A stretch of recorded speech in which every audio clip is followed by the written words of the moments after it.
아침마다 새로운 은혜. 예레미야 애가는 민족의 멸망 앞에서 슬퍼하고 통곡하는 예레미야의 시라고 생각하시면 됩니다. 많은 부분들이 시로 되어 있고 그 시에 곡조를 붙이면 노래가 되는 것이죠. 우리가 아시는 바와 같이 예레미야 선지자는 눈물의 선지자라고 합니다.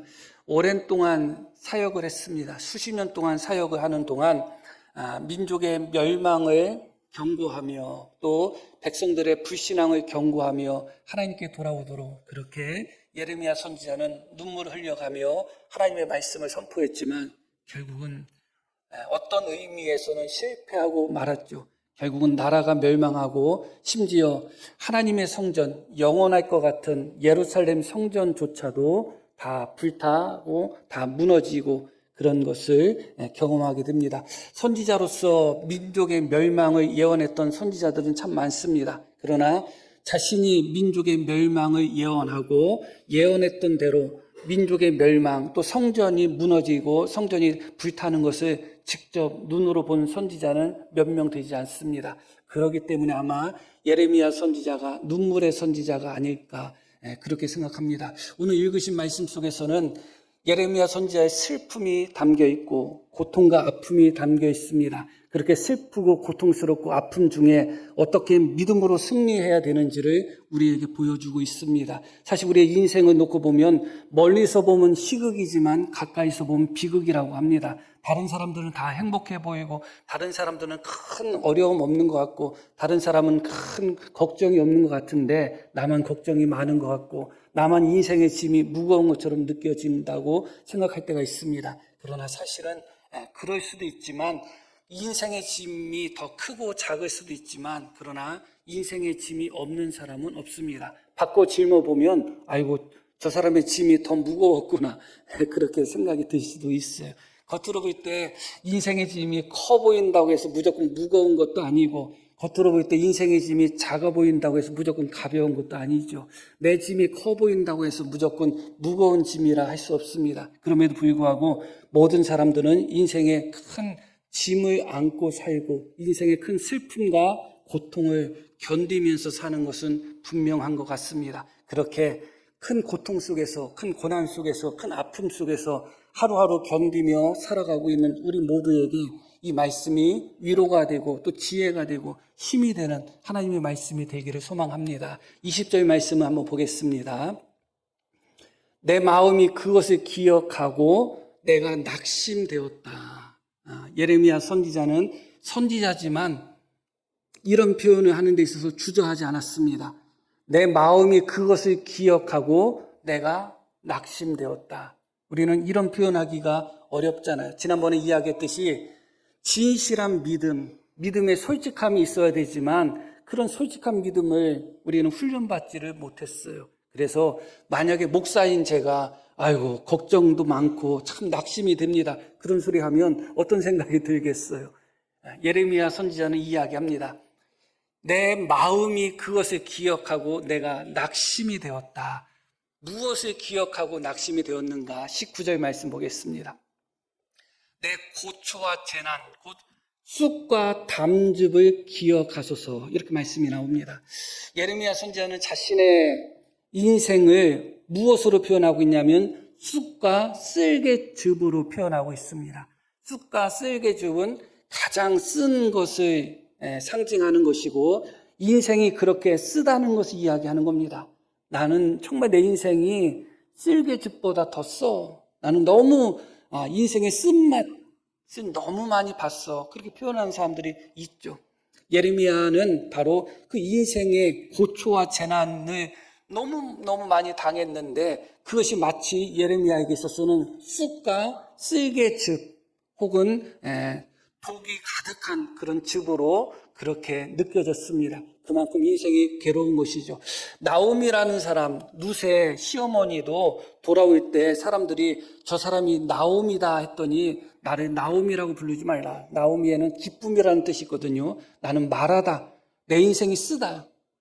자식 다 잃어버리고 남편 잃어버리고 빈털터리로 과부된 며느리와 함께 돌아온 내가 어찌 나오미가 될 수 있겠냐. 나는 말하다. 그렇게 표현을 한 것처럼 예레미야도 자신의 인생의 쑥과 담즙으로 표현하고 있습니다. 사실 본문 말씀 3장 1절에서 18절까지가 예레미야의 인생이 얼마나 쓰고 고통스러운지를 보여주고 있는데 다 읽을 수는 없고 12절 말씀부터 보는데 세 번역으로 한번 제가 띄워보라고 했습니다. 그냥 제가 읽겠습니다. 주님께서 나를 관역으로 삼아서 활을 당기신다. 이어지는 주님께서 화살통에서 뽑은 화살로 내 심장을 뚫으셨다. 내 심장을 하나님이 화살로 뚫으셨다. 그렇게 고백합니다. 이어지는 말씀도 내 백성이 모두 나를 조롱하고 온종일 놀려댄다. 쓸개 줍으로 나를 배불리시고 쓴 쑥으로 내 배를 채우신다. 돌로 내 이를 다수시고 나의 얼굴을 땅에 비비신다. 내게서 평안을 빼앗으시니 나는 행복을 잊고 말았다. 이 말씀이 더 슬프게 느껴집니다. 하나님께서 나에게서 평강을 빼앗으시니 나는 행복을 잊어버렸다. 내가 언제 행복했었는지 기억조차 나지 않는다. 선지자의 말입니다. 내 인생을 돌아봤더니 그때 참 행복했다. 그때 참 좋았다. 그렇게 말할 만한 때가 기억이 안 난다는 겁니다. 나는 내 인생에서 행복을 잊어버리고 살았다. 하나님께서 화살로 내 심장을 쏘았다. 하나님께서 돌로써 내 이를 바사버리시고 내 얼굴을 땅에 비비셨다. 자신의 고통, 쓸개죽과 같은 쓴 쑥과 같은 자신의 인생을 이야기하면서 예레미야는 이렇게 표현합니다. 결국 예레미야는 어떻게까지 이야기를 하냐면 이어지는 말씀 보면 나오는 이 탄식뿐이다. 이제 내게서는 찬란함도 사라지고 주님께 두었던 마지막 희망마저 사라졌다. 이게 선지자의 고백이었어요. 하나님께 두었던 마지막 희망마저도 나는 지금 사라졌다. 내 인생은 너무 쓰고 너무너무 고통스럽다. 나는 지금까지 내 인생 속에서 행복을 잊고 살았다. 그러므로 내 마음이 이 모든 것을 기억할 때 하나님께 두었던 희망마저 사라진 이런 현실 속에서 이 모든 것을 기억할 때 다시 20절로 돌아갑니다. 어떻게 됐다고 나오죠? 내 마음이 낙심되었다. 그렇게 말씀이 나옵니다. 충분히 이해가 되죠. 그런데 놀랍게도 바로 이어지는 말씀 속에서 어떻게 말씀이 이어지는가? 이것은 내가 내 마음에 담아두었더니 이것은 내 마음을 낙심케 했던 모든 쓴 쑥과 쓸개죽과 같은 그런 고통, 고난들을 이야기합니다. 이것을 내가 내 마음에 담아두었더니 그것이 오히려 나의 소망이 되었다. 이렇게 표현합니다. 20절에는 그것으로 말미암아 그 기억으로 말미암아 내 마음이 낙심되었다고 이야기하던 예레미야 선지자가 한 절 차이로 성경에서 보면 한 절 차이죠. 바로 이어서는 오히려 내가 그것을 기억하고 오히려 내가 그것을 마음에 두었더니 오히려 나에게 소망이 되었다고 이야기합니다. 18절에 읽으신 것처럼 하나님께 두었던 소망마저 나는 끊어졌다. 마지막 소망마저 물거품이 되었다. 그러므로 내 마음이 낙심이 되었다. 희망이 없다. 소망이 없다. 그렇게 표현했던 예레미야가 어느 순간 갑자기 그것이 오히려 나에게 소망이 되었습니다. 그렇게 표현하고 있습니다. 너무 놀라운 것이죠. 사실 우리의 인간의 마음은 강하기도 하고 약하기도 합니다. 어느 때는 믿음이 내 안에 가득하다가도 한순간에 그 믿음이 의심으로 바뀔 때가 있어요. 내 마음에 기쁨과 즐거움이 가득하다가도 한순간에 낙심과 절망으로 바뀔 때가 있어요. 그런 경험을 해보지 않으셨나요? 내 안에 사랑의 감정이 충만하다가도 한순간에, 오래 걸린 것도 아니고 한순간에, 어느 순간에 그것이 미움의 감정으로 변할 때가 있습니다. 그게 인간의 마음이에요. 그런데 반대로 내 마음이 한없이 낙심되다가 어느 순간 갑자기 한순간에 낙심되던 내 마음이 소망으로 가득할 수가 있습니다. 내 마음속에 의심이 가득했다가 어느 순간 한순간에 차츰차츰 올라가는 것이 아니라 계단을 한 계단 껑충 뛰어 올라가는 것처럼 어느 순간 내 마음속에 믿음이 가득할 수가 있죠. 그런데 중요한 것은 내 마음속에 믿음이 가득하다가 내 마음속에 기쁨과 즐거움이 가득하다가 한순간에 의심이 가득하고 한순간에 두려움과 걱정과 염려가 가득해지는 것은 쉬운 일입니다. 누구나 경험할 수 있는 일입니다. 그런데 그 반대가 어려운 거예요. 내 안에 온갖 두려움이 가득한 상태에서, 내 안에 온갖 염려가 가득한 상태에서, 내 안에 온갖 근심 걱정이 가득한 상태에서 한순간에 그것이 도리어 소망으로 변한다는 것은 아무나 경험하는 것이 아닙니다. 실제로 우리가 인생을 살다 보면 크고 작은 고난과 어려움을 많이 당합니다. 내 개인의 고난, 어려움도 있을 수도 있고, 혹은 어떤 물질적인 고난과 어려움, 사업에 실패된 고난과 어려움, 혹은 가족으로 인한 고난과 어려움, 혹은 건강으로 인한 그런 고난과 어려움들, 또 사랑하는 사람에게 배신당한 그런 아픔과 슬픔, 여러 가지 우리 인생이 아주 쓴 쑥처럼 느껴지고 쓸개즙처럼 느껴지는 순간들이 많습니다. 그런 마음 속에서 절망하고 좌절하다가 한순간에 우리 마음 속에 소망이 찾아올 수 있을까요? 예레미야는 지금 그것을 경험하고 있는 것입니다. 쓴 쑥보다 더 쓰고 쓸개즙보다 더 쓴 내 인생이 그것을 기억할 때 낙심이 되었는데 어느 순간 오히려 그것을 기억함으로 말미암아 나에게 소망이 찾아왔다는 것입니다. 무엇 때문에 그럴까? 이어지는 말씀 보겠습니다. 여호와의 인자와 긍휼이 무궁하심으로 우리가 진멸되지 아니함이니이다. 이어지는 말씀. 이것들이 아침마다 새로우니 주의 성실하심이 크시도소이다. 이것들이 아침마다 새롭다. 그렇게 말씀합니다. 이것들이 무엇이죠? 22절에 나와 있는 말씀이에요. 여호와의 인자와 긍휼이 무궁하심으로, 무궁하신 하나님의 인자하심, 하나님의 긍휼하심이 너무 크고 그것들이 아침마다 나에게 새롭다는 것입니다. 내 인생을 놓고 봤을 때 너무 쓰고 고달프고 괴롭지만 하나님께서 그런 나에게 하나님의 인자하심과 하나님의 긍휼하심을 아침마다 새롭게 한다는 것입니다.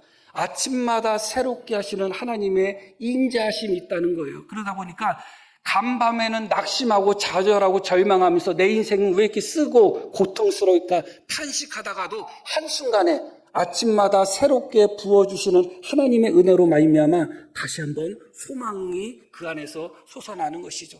이스라엘 백성들에게 광야에서 하나님은 날마다 아침마다 그들에게 만나를 주셨습니다. 그렇게 이스라엘 백성들에게 날마다 아침마다 만나를 주신 하나님이 우리 모두에게도 날마다 아침마다 새로운 은혜를 주시는 것입니다. 우리가 그것을 깨닫지 못하는 것이고 우리가 그것을 믿지 못하는 것이지 하나님은 아침마다 우리에게 새로운 은혜를 주시는 것입니다. 은혜를 주시는 것입니다. 우리가 주기도문을 할 때 오늘날 우리에게 일용할 양식을 주옵시고 그렇게 주기도문을 합니다. 하나님은 우리에게 일용할 양식, 날마다 쓸 양식만 주시는 분이 아닙니다. 날마다 쓸 일용할 은혜도 하나님은 주시는 분이십니다. 이스라엘 백성들에게 날마다 일용할 양식 만나를 주신 것처럼 우리도 하루하루 살아갈 수 있도록 그날 필요한 양식뿐만 아니라 그날 우리에게 필요한 일용할 양식을 주시는 것입니다. 어제 받은 은혜가 사라지고 어제 받은 은혜가 부족하게 느껴질 때도 있습니다. 그러나 괜찮습니다. 왜냐하면 하나님은 오늘 만나를 주시는 하나님은, 오늘 일용할 양식을 주시는 하나님은 또 우리에게 일용할 은혜를 날마다 새벽마다 아침마다 새로운 은혜를 우리에게 주고 계시기 때문에 그렇습니다. 예레미야는 그것을 발견한 것입니다. 인생이 너무 쓰고 고달프고 너무 괴롭고 너무 아파서 낙심되고 좌절되는 그 순간에도 그럼에도 불구하고 주님의 인자하심, 긍휼하심이 날마다 새롭다는 것을 경험한 것입니다. 그 주님의 새로운 은혜, 그 인자하심, 그것으로 말미암아 예레미야는 다시 한번 소망을 갖고 있는 것입니다. 우리 성도님들은 어떤지 모르겠습니다. 그렇게 아침마다 새로운 하루가 시작될 때마다 흔히 하는 말 중에 어제는 어제의 태양이고 오늘은 오늘의 태양이 떠오른다고 하죠. 오늘 떠오른 태양은 어제의 태양이 아닙니다. 그렇게 하나님이 그렇게 아침마다 새로운 은혜를 우리에게 공급하고 계시는데 느끼고 계시나요? 깨닫고 계시나요? 익숙해지면 못 느끼는 것입니다. 습관이 되면 느끼지를 못하는 것입니다. 그러나 다시 한번 돌아보시기를 바랍니다. 우리가 오늘 눈을 뜨고 오늘 이 예배당에 나와서 예배 드린다는 것 자체가 오늘 하루 하나님께서 우리에게 은혜를 주시지 않았다면 불가능한 일인 것입니다. 예레미야 선지자는 날마다 새롭게, 아침마다 새롭게 인자와 긍휼과 은혜를 베푸시는 하나님의 은혜가 날마다 새롭다고 고백합니다. 그러므로 내 마음이 낙심되었다가도 다시 내 마음속에 소망이 있습니다. 그렇게 고백을 합니다. 그런데 문제는 그렇게 하나님은 날마다 이스라엘 백성들에게 만나를 주신 것처럼 날마다 일용할 양식을 주시는 것처럼 우리에게 날마다 일용할 은혜를 주시는데 아침마다 하나님의 은혜가 새로운데 문제는 우리의 인생의 짐이 너무 무겁고 그것이 쓴 뿌리보다 더 쓰고 쓸개 즙보다도 더 쓰게 느껴지는 인생의 무거운 고난과 짐 속에서 그 은혜가 하루도 가지 못하는 그런 현실을 경험할 때가 참 많습니다. 하나님은 분명히 아침마다 새로운 은혜를 주신다고 하는데 아침마다 새로운 은혜를 주셨음에도 불구하고 그 은혜가 하루조차 못 가는 거예요. 한나절 반나절도 못 가는 거예요. 어느 순간에 점심 저녁이 되기 전에 이미 내 마음속에 짜증이 생기고 원망이 생기고 억울한 마음이 생기고 이것저것 다 포기하고 싶고 다 떠나고 싶고 다 내려놓고 싶고 다 집어던지고 싶고 그런 마음들이 참 생길 때가 많습니다. 이스라엘 백성들이 광야에서 날마다 새벽마다 주시는 은혜의 만나를 그들이 거둬들이고 날마다 그 만나를 먹으면서 그들은 어떻게 했어요? 아침마다 주시는 주님의 은혜를 먹으면서 그들은 날마다 주님께 원망하고 불평했습니다. 우리도 그런 모습에 빠질 때가 참 많아요.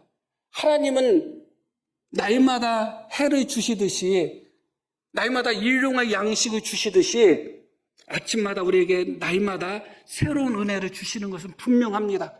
그런데 그 은혜가 한 달, 1년, 10년커녕 하루도 가지 못해서 그날 하루도 가지 못해서 어느 순간에 원망하고 불평하고 낙심하고 절망해 버리는 것이죠. 그런 모든 것들이 사실은 습관입니다.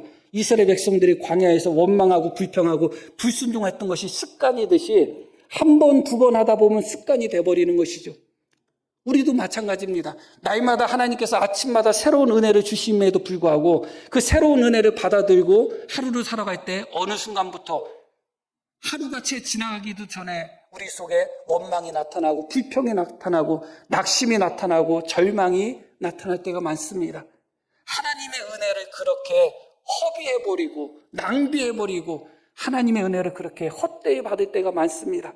오늘 하루도 하나님은 분명히 우리에게 일용할 양식뿐만 아니라 일용할 은혜를 충만히 주셨습니다. 믿으셔야 됩니다. 그러나 어떤 성도님들은 이미 예배당에 오기 전부터 이미 그 은혜를 다 쏟은 성도도 있을 거예요. 아우 씨 하면서 괜히 씨까지 했나요? 그 뒤에까지 얘기는 안 나왔기 때문에 괜찮습니다. 여하튼 이게 문제가 될 것 같으면 영상에서는 삭제하면 됩니다. 여하튼.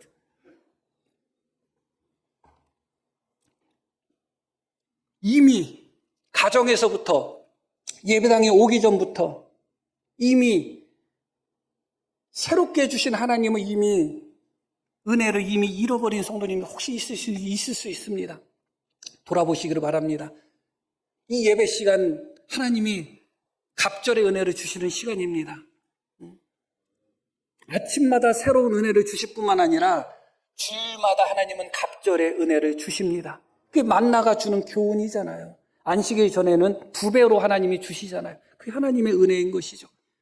그럼에도 불구하고 우리가 아침마다 새로운 주님의 은혜를 그렇게 낭비하고 허비하고 내 짐이 무겁다, 내 인생이 쓰다, 나는 정말 고달프다, 너무 몸이 아프고 너무 걱정 염려가 많고 되는 일도 없고 지리도 복도 없고 그런 마음 속에서 하나님이 아침마다 주시는 새로운 은혜를 허비하고 잃어버릴 때가 참 많습니다. 그렇기 때문에 그렇게 내 인생이 쑥처럼 느껴지고 쓸개즙처럼 아주 쓰게 느껴지는 그런 고난 속에 있을 때, 그럼에도 불구하고 하나님은 아침마다 새로운 은혜를 주시는데 그 은혜를 지키는 모습, 어떤 모습으로 살아가야지 우리가 그 은혜를 지킬까?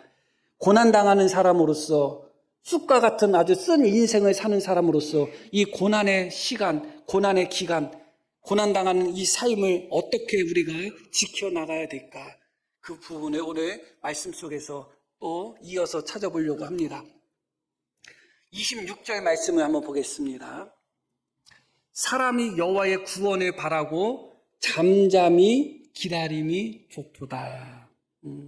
우리가 고난을 당할 때 어떻게 대처해야 되는가? 내 인생이 너무 쓰고 그렇게 느껴질 때 아침마다 새로운 은혜를 주시는데 그 은혜를 허비하지 않고 낭비하지 않고 헛되이 쓰지 않고 내 인생을 다시 원망불평으로 만들어 보이지 않기 위해서 어떻게 해야 되는가? 잠잠히 기다려라. 여호와의 구원을 바라보고 어떻게 하라고요?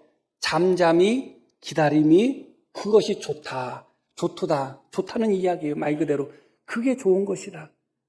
이어지는 말씀도 보면 사람은 젊었을 때에 멍에를 매는 것이 좋다. 이어지는 말씀, 혼자 앉아서 잠잠할 것은 주께서 그것을 그에게 메우셨습니다.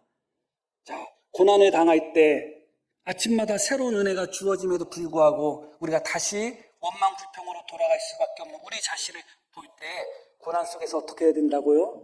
하나님 앞에서 잠잠해야 된다. 하나님을 바라보며 잠잠해야 된다. 잠잠한다는 것은 침묵한다는 의미예요. 그래야지 하나님의 음성이 들려요. 잠잠해야지 들을 수 있어요. 침묵해야지 들을 수 있어요. 너무 힘들고 너무 어렵다고 해서 여기에서 다 이야기하고 저기서 다 이야기하고 여기서 쏟아놓고 저기서 다 쏟아놓으면 하나님으로부터 오는 은혜를 받을 수가 없어요. 들을 수가 없어요. 하나님 앞에 구원을 바라며 어떡하라? 잠잠하라. 혼자 앉아서 잠잠하라. 그렇게 이야기합니다. 우리가 힘들수록 혼자 안 있으려고 하죠. 힘들수록 이 사람 저 사람을 찾아다니죠.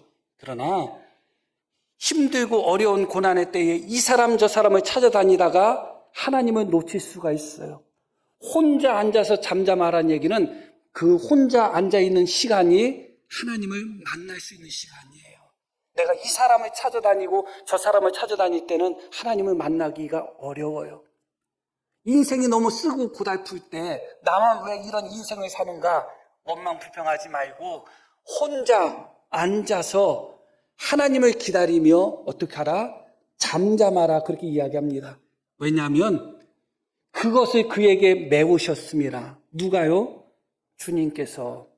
하나님께서 인생의 짐을 나에게 주셨다는 것을 인정하라는 것입니다. 그럼 받아들이라는 겁니다. 내 인생 재수 없어서 이렇게 됐네? 그렇게 이야기하지 말라는 겁니다. 아이고 능력 없는 신랑 만나서 내 인생 꼬였네? 그런 말 하지 말라는 겁니다. 어떻게 저런 옆에 만나가지고 내가 이런 인생을 사나? 그런 소리 하지 말라는 겁니다. 아유 그때 그거만 내가 잘했어도 그때 내가 비트코인 샀어도 그러지 말라는 겁니다. 인생의 짐, 너무너무 무겁게 느껴지는 그 짐을 누가 메우셨다고요? 하나님이 메우셨다는 겁니다. 억울하게 느껴지겠죠. 어떻게 보면 하나님이 메우셨기 때문에 어떻게 하라고요? 잠잠하라는 겁니다. 하나님이 메우셨는데 하나님 이 짐 가져가세요. 그러지 말라는 겁니다. 하나님이 뜻이 있고 계획이 있고 섭리가 있어서 하나님 우리에게 짐을 주시는데 우리는 그 짐을 내가 감당할 생각하지 않고 다시 주님께 던져 가져가세요. 그게 믿음으로 생각할 때가 있어요. 그렇지 않습니다. 물론 그럴 때도 있지만 하나님께서 그 짐을 우리에게 메우셨음을 인정하고 하나님의 구원하심을 바라보며 어떻게 하라고요? 혼자 앉아서 하나님 앞에 잠잠하라. 하나님을 기다려라. 이어지는 말씀도요. 그대의 입을 땅에 티끌에 댈지어다. 혹시 소망이 있을지로다. 입을 땅에 티끌에 댄다는 얘기는 두 가지 의미가 있죠. 아주 복종과 낮아짐을 의미하고 그런 의미도 있고 입을 땅에 티끌에 댄다는 것은 그만큼 입을 닫아버린다, 침묵한다, 그런 의미가 있어요. 그렇게 고난당할 때 그 고난이 때로는 억울하게 느껴지고 나만 당하는 고난 같고 나 때문이 아니라 다른 사람 때문에 고난당하는 것 같고 그래서 너무 힘들면 날마다 하나님이 아침마다 새로운 은혜를 주심에도 불구하고 그 고난 속에 내가 사로잡혀서 내 인생을 원망과 불평과 남을 비난하는 것으로 내 인생을 끝낼 수밖에 없습니다. 그래서는 안 된다. 하나님이 아침마다 새로운 은혜를 주니 너희가 고난당할 때 하나님께서 너에게 그 고난을 주신 것을 인정하고 하나님께서 너에게 쓴 쓸개와 같은 고통을 그 짐을 하나님이 너에게 주신 것을 메우신 것을 받아들여라. 그것을 받아들이고 하나님이 다시 나를 구원하실 때를 바라보며 하나님 앞에 잠잠히 하나님을 기다리고 내 입을 땅에 찌끄레 대라. 그렇게 권면하고 있습니다. 심지어 한 단계 더 나가고 있습니다. 30절 보면 자기를 치는 자에게 뺨을 돌려대어 치욕으로 너의 배를 채워라. 배를 풀려라. 누군가가 나를 억울하게 하고 누군가가 나를 모욕하고 그럴 때 대적하지 말고 그 사람이 나를 모욕하고 억울하게 하는 그 모든 치욕을 너의 배로 그냥 다 채워놔라. 도저히 받아들이기가 어렵죠. 그러나 예수님께서 오른뺨을 치거든 왼뺨을 갖다 대라 하신 말씀도 같은 맥락이에요. 왜 고난당할 때 우리가 이렇게까지 해야 될까요? 말씀드렸듯이 하나님이 우리에게 그것을 메우셨기 때문에 그렇습니다. 하나님 우리에게 그 고통, 고난, 어려움을 하나님이 주신 겁니다. 하나님이 힘이 약하고 사탄이 힘이 세가지고 사탄이 가져다 준 것이 아닙니다. 하나님이 우리에게 그것을 메우신 겁니다. 그렇기 때문에 하나님 앞에 우리는 철저하게 겸손하고 낮아지며 잠잠히 하나님만 바라보며 그렇게 하나님의 구원의 때를 기다리는 것입니다. 그런데 그게 크게 억울할 거 없습니다. 이렇게 할 수 있는 이유가 25절에 나옵니다. 기다리는 자들에게나 하나님을 잠잠히 기다리는 것이 좋다고 했죠. 기다리는 자들에게나 구하는 영혼들에게 여호와는 어떤 분이시라? 선하신 분이기 때문에 그렇다. 하나님의 선하심이 어떻게 나타나는가? 31절 말씀 봅니다. 이는 주께서 영원하도록 버리지 아니하실 것이며 우리가 그렇게 우리 입술을 흙에 갖다 대고 홀로 앉아서 하나님 앞에 잠잠히 하나님을 기다리며 쓴 쑥과 같은 그런 고난을 원망 불평으로 허비하지 않고 끝까지 하나님 앞에서 견디고 참고 있을 때 하나님은 어떤 분이라고요? 선하신 분이시기 때문에 그런 상태로 우리를 영원히 버리지 아니하실 것이다. 이어지는 말씀. 그가 비록 근심하게 하시나 그의 풍부한 인자하심에 따라 긍휼히 여기실 것임이라. 33절 함께 읽습니다. 이 말씀은 주께서 인생으로 고생하게 하시며 근심하게 하심은 본심이 아니시로다. 바로 이 말씀 때문에 우리가 참고 견딜 수가 있는 거예요. 하나님이 나에게 무거운 짐을 가져다 주셨지만 그 무거운 짐으로 말미암아 내가 근심하고 고통당하는 것, 고생하는 것, 그것이 하나님의 본심이 아니라는 거예요. 그렇기 때문에 참고 견디면 하나님의 본심이 아니기 때문에 하나님이 못 견디시는 거예요. 하나님이 움직이시는 거예요. 하나님이 움직이시는 거예요.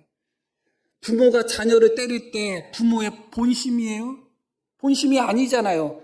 그래도 자녀가 끝까지 싸가지 없게 굴면 더 맞아. 그러나 부모가 자녀를 때릴 때 부모의 본심이 아니에요. 그때 자녀가 잘못했다고 하고 눈물 흘리고 있고 가만히 있으면 그게 부모가 자녀를 때린 것이 본심이 아니기 때문에 어떻게 해요? 부모가 그렇게 하나님 앞에 기다리라는 겁니다. 하나님이 우리 인생에 고통을 주셨지만 우리에게 고통을 주신 하나님이 우리를 고생하게 하시고 근심하게 하신 것이 하나님의 본심은 아니다. 그러니 우리가 고통당하고 고난당할 때 어떻게 하라고요? 하나님을 바라보며 하나님을 기다리며 잠잠히 있어라. 오래 걸리지 않을 것이다. 왜 오래 걸리느냐? 우리가 잠잠하지 않고 하나님을 기다리지 않고 자꾸 원망하고 불평하고 이리 튀고 저리 튀고 하니까 오래 걸리는 거예요. 우리 마장로님도 경험해 봤겠지만 학교에서 예전에는 다 때렸잖아요. 남자애들은 특히 많이 맞았잖아요. 언제 빨리 끝나느냐? 가만히 있어야지 빨리 끝나요. 때리려고 했더니 이렇게 하면 야, 더 맞아? 너 더 맞아? 오래만 걸리는 거예요. 하나님 앞에 왜 잠잠하지 못하고 하나님 앞에 왜 가만히 앉아서 하나님이 구원하실 때를 왜 못 기다려요? 하나님은 선하신데 나에게 고난을 주신 하나님은 그 마음이 하나님의 본심이 아닌데 조금만 더 참고 조금만 더 잠잠히 기다리면 하나님이 못 참는 거예요. 하나님이. 우리가 고통당하고 우리가 슬퍼하고 우리가 눈물 흘리는 거, 자식이 고난당하고 슬퍼하고 괴로워하는 것을 부모가 참지 못하듯이 하나님이 참지를 않으시는 거예요. 그런데 우리는 하나님 앞에 날마다 새로운 은혜를 받으면서 그 하나님 앞에 고난 속에서 하나님만 기다리고 잠잠히 하나님의 은혜를 사모하지 않고 너무 입으로써 너무 행동으로써 그렇게 하나님의 은혜를 헛되이 받는 행동을 할 때가 참 많습니다. 그것이 우리가 돌아봐야 되는 가장 중요한 부분이죠. 결론적인 부분에서 이렇게 고난을 당할 때 잠잠히 하나님을 바라보고 하나님의 구원을 기다리는 것, 그것이 중요하고 또 하나는 무엇인가? 그것은 바로 우리 자신을 돌아보는 겁니다. 원망하지 않고 우리 자신을 돌아보며 하나님께 나가는 것입니다. 39절 말씀을 보겠습니다. 살아있는 사람은 자기 죄들 때문에 벌을 받나니 어찌 원망하랴. 몇 가지 의미로 해석할 수 있는 부분입니다. 그러나 한 가지 우리가 이 부분에서 이해해야 되는 부분은 무엇이냐? 우리가 벌을 받고 있다는 것은 우리 죄 때문에 벌을 받기도 하지만 지금 우리가 벌을 받고 있다는 것은 살아있다는 것입니다. 세상 법정에도 공소권 없음이라는 게 있어요. 죄를 지은 사람이 죽으면 공소권이 없어요. 그 사람은 죽은 사람은 벌을 받을 수가 없잖아요. 우리가 지금 이 생에 고난을 느끼고 있다? 살아있기 때문에 그래요. 살아있는 사람이 어찌 고난을 당한다고 해서 하나님께 원망할 수 있겠느냐? 내가 지금 살아있는데, 살아있다는 것 자체만으로도 하나님의 큰 은혜인데, 고통스러워요. 살아있으니까 고통스럽죠. 아파요. 살아있으니까 아프죠. 억울해요. 살아있으니까 억울하죠. 그런데 어찌 살아있는 사람이 하나님 앞에 원망할 수 있겠는가? 더군다나 그 고통이, 그 벌이 내 죄 때문에 찾아온 거라면 더더욱 원망할 수가 없는 것입니다. 그러므로 우리는 고난의 때에 원망 불평이 아니라 하나님이 나를 이렇게 살게 하심을 생각하며 우리 자신을 하나님 앞에 잠잠히 하나님만 바라보며 기다리며 어떻게 해야 되는가? 40절 말씀 봅니다. 우리가 스스로 우리의 행위들을 조사하고 여호와께로 돌아가자. 고난의 때는 우리가 우리 자신을 조사할 수 있는 때예요. 잠잠히 하나님을 바라보며 내 자신을 내가 어떻게 살았는지, 어떤 마음 심보를 품고 살았는지, 어떤 생각과 어떤 계획을 하면서 살았는지 내 자신을 조사하고 우리 자신을 여호와께 돌아가게 만드는 때가 바로 고난의 때인 것입니다. 하나님 앞에 돌아갈 때 형식으로만 돌아갈 수 없습니다. 이어지는 말씀 속에서 우리의 마음과 손을 아울러 하늘에 계신 하나님께 드리자. 그렇게 권면합니다. 너희 손만 하나님 앞에 올리지 말고 너희 마음도 하나님 앞에 올려드려라. 우리의 마음과 손을 아울러 하나님께 들고 하나님께로 돌아가자. 결론적인 말씀을 드리겠습니다. 광야 이스라엘 백성들이 아침마다 새벽마다 주시는 주님의 만나를 먹고 날마다 원망하는 그런 모습을 보였습니다. 하나님의 은혜를 헛되이 받은 것이죠. 그럼에도 불구하고 오늘 원망했어도 하나님은 내일 그들에게 또 만나를 주신 거예요. 너무너무 놀랍죠? 어제 하나님이 주신 그 은혜를 혹시 우리가 놓쳤을 수도 있고 잃어버렸을 수도 있고 헛되이 어제 주신 하나님의 은혜를 허무하게 낭비했을 수도 있어요. 잘한 것은 아닙니다. 그러나 오늘은 또 오늘의 은혜를 하나님이 주시는 것입니다. 어제의 은혜가 부족하게 느껴질 수도 있어요. 그러나 오늘은 또 하나님이 오늘의 새로운 은혜를 주신 것입니다.